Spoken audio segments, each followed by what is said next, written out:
Welcome to Rauta and a new black metal review, this time very fresh from the oven, and it's Korgonthurus from Finland with their fourth album Jumalhaaska, roughly translated as God Cadaver. Well, little bit in that direction anyway.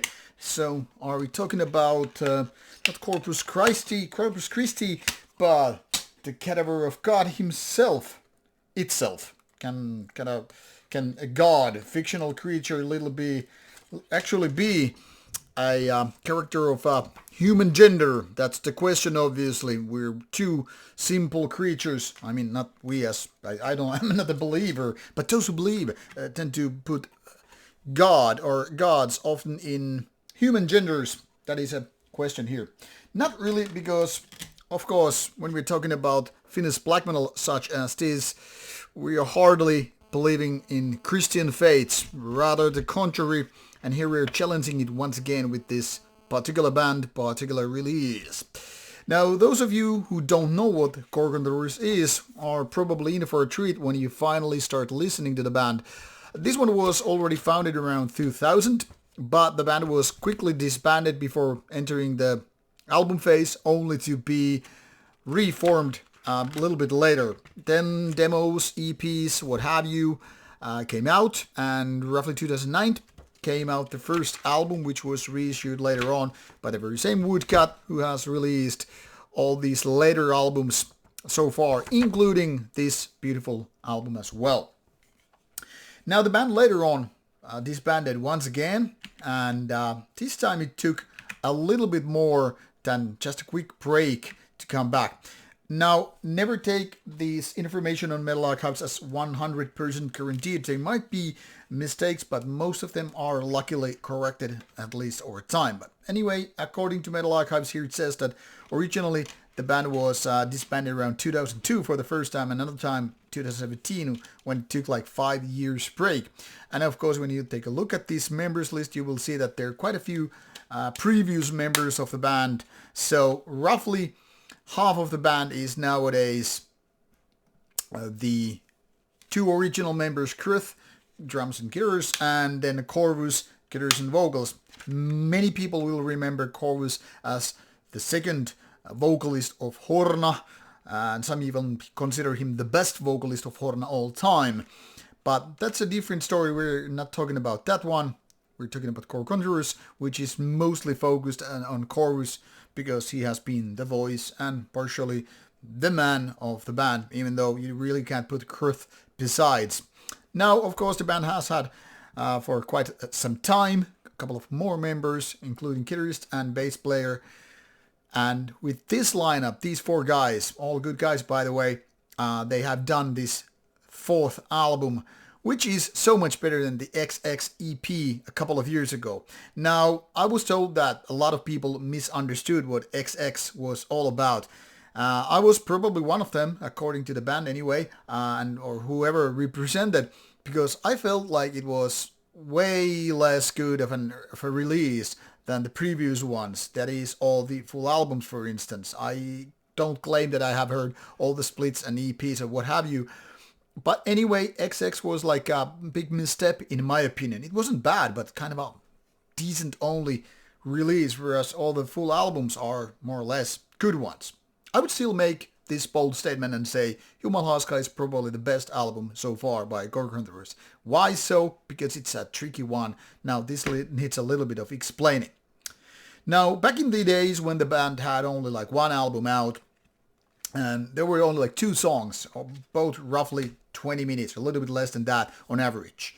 Now later on they went more on the basic formula, which means the songs are more like 4 to 6 minutes, give or take, and that was more like easier to approach in a way, because of course you don't need to digest so much on a single go when you're not listening to some 15-18 minute tracks.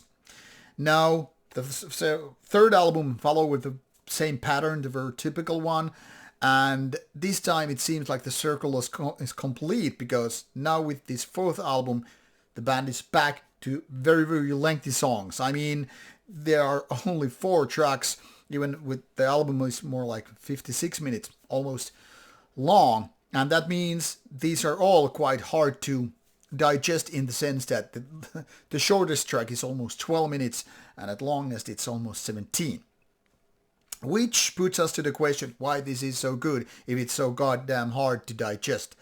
Now, first of all, this album is mainly built upon atmosphere. Atmosphere and individual riffs which are really, really good. Now, I wouldn't say it's too far-fetched to compare this quite a bit to Burzum. There are lots of same kind of melancholy around the album, certain riffs even, not to mention the high-pitched screams by Korgonthurus, which are definitely nodding towards whatever Burzum did the early years. Of course, there are things which are not similar at all, but let's be honest about it. There are very many Burzum-like things on this album, and of course, there are partly to thank for the quality of the album. There are also some other ideas which really separate this one from whatever Burzum was doing back in the days. And there are, like, for example, part of the songs are reminding me of old Gorgoroth. Certain drum beats with certain riffs are like, yes, this is definitely nodding to that direction as well. And as you all know, Gorgoroth and Burzum are not exactly like one another. But the overall, the atmosphere is very much what dominates here. I mean, it's partially very melancholic, but it's also kind of a depressive, but it's also kind of a dark. Now, dark and depressive are something that very often go hand in hand. Of course, dark and sad can also go hand in hand. But there is a quite distinctive difference whether we're talking about darkness that stems from the catacombs and cellars and dark haunted places versus what you have when you're talking about sadness, melancholy, and what have you. And now these things go often hand in hand here, and that's the beauty of this album. So it doesn't matter if a song is kind of complicated with some 13 minutes in and you're like trying to figure out where this album is trying to go and all that stuff.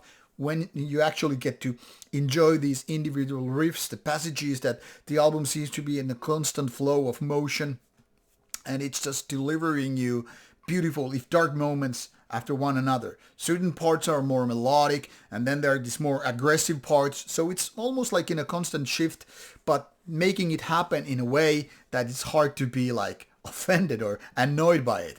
My point here is, it doesn't matter if these songs are overly lengthy, because it's able to maintain a float. That is, this album is able to avoid the typical problems what happens when the songs are too lengthy for their own good.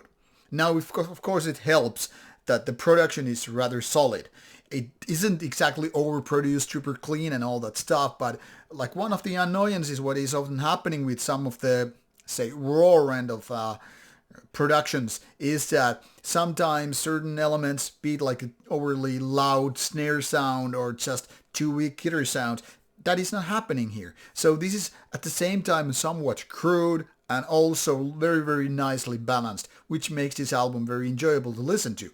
Not to mention those higher endy, pitchy screams, which are definitely more closer to, say, Burzum style or even Danny Field style. Not that high though, but you get the idea. Versus the more throaty, raspier, rather growly end of ways to execute black metal vocals.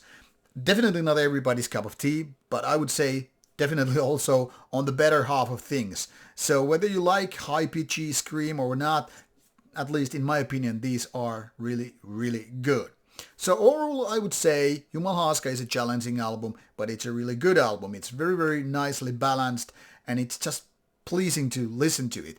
So I don't know if there is an excuse why not to listen to this one, unless you really dislike black metal to begin with.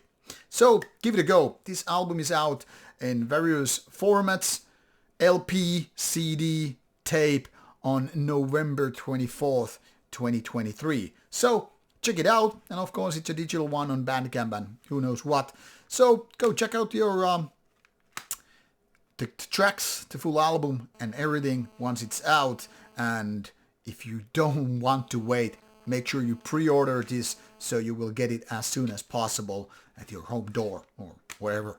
Thanks for checking out the review. Take care. Bye bye.